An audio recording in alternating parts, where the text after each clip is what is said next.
Olá! Hoje a gente vai olhar mais de perto o capítulo 7 do primeiro livro de Reis. É interessante porque o foco muda, né? Sai do templo, que levou 7 anos, e vai para o palácio pessoal de Salomão. E esse, olha, demorou 13 anos para ficar pronto, bem mais tempo. O texto começa descrevendo o tal Palácio da Floresta do Líbano. Imagina só, 100 côvados de comprimento, uns 50 metros, por 50 de largura e 30 de altura. Era gigante. E a estrutura? Colunas e vigas de cedro, telhado de cedro também, janelas em grupos de 3, umas de frente para as outras, portas também, conjuntos de 3.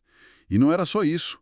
Tinha o Salão das Colunas, o Salão do Trono, que era o tribunal, sabe? Todo forrado de cedro, mas a casa dele mesmo, e outra para a esposa, a filha do faraó. E a qualidade. Pedras enormes, de primeira, cortadas na medida certa desde a fundação. E muito cedro. Um pátio grande, murado. Essa diferença de tempo, 13 anos para o palácio contra 7 para o templo, já diz muito, né? A descrição detalhada, os materiais nobres como cedro, pedra lavrada. Assim, é uma demonstração clara de poder, de riqueza. Exato. E aí, para fazer a parte mais artística, digamos em metal, entra em cena o Hura. Ele veio de Tiro, a mãe dele era da tribo de Naftali, mas o pai era de Tiro, um artesão.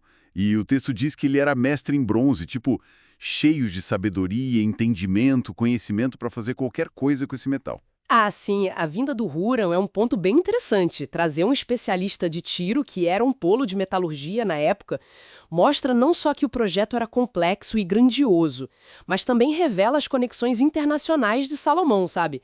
A capacidade dele de buscar os melhores talentos onde estivessem. Precisava do melhor para esses projetos. E que trabalhos ele fez para o templo?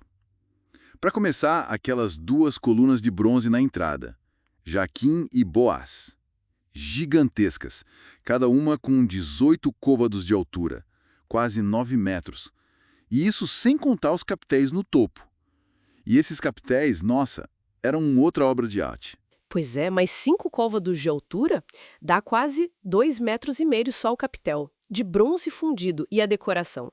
Super elaborada. Tinha redes entrelaçadas, fileiras de romãs, 200 em cada um, e um acabamento em forma de lírio.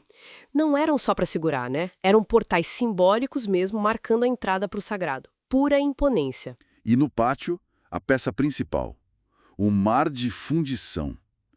Imagina um tanque redondo, enorme, de bronze, 10 côvados de diâmetro, uns 5 metros, por 5 de altura. E cabia 2.000 batos de água.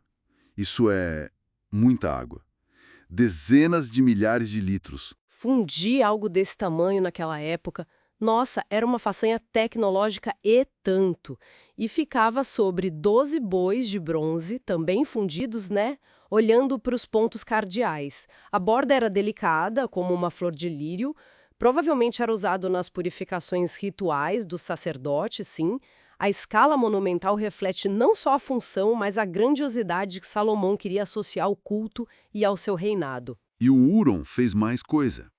10 bases móveis de bronze, tipo carrinho, sabe? Com painéis desenhados com leões, bois, querubins e rodas. Em cima de cada base, uma bacia de bronze, para 40 batos. E ainda fez panelas, pás, bacias para aspersão. Era tanto bronze que o texto fala que nem calcularam o peso total. Foi muito material.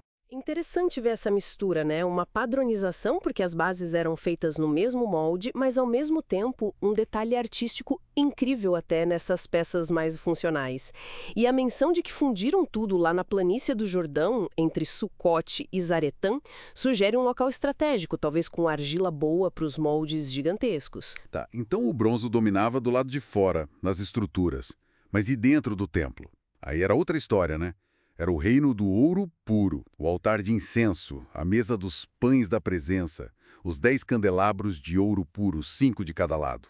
Flores, lâmpadas, as pinças, bacias, apagadores, os recipientes para incenso, tudo de ouro puro. Até as dobradiças das portas, tanto do Santo dos Santos quanto do salão principal.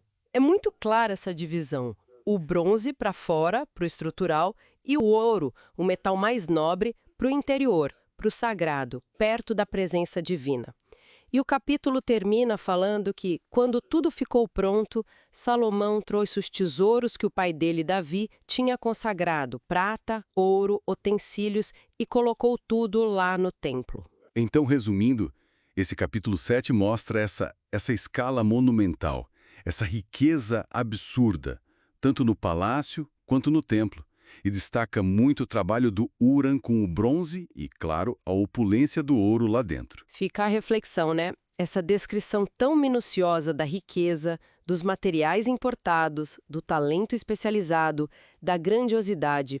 O que tudo isso nos conta sobre as prioridades de Salomão, sobre como ele se via, como ele queria que o reino de Israel fosse visto naquele momento histórico. É algo para se pensar.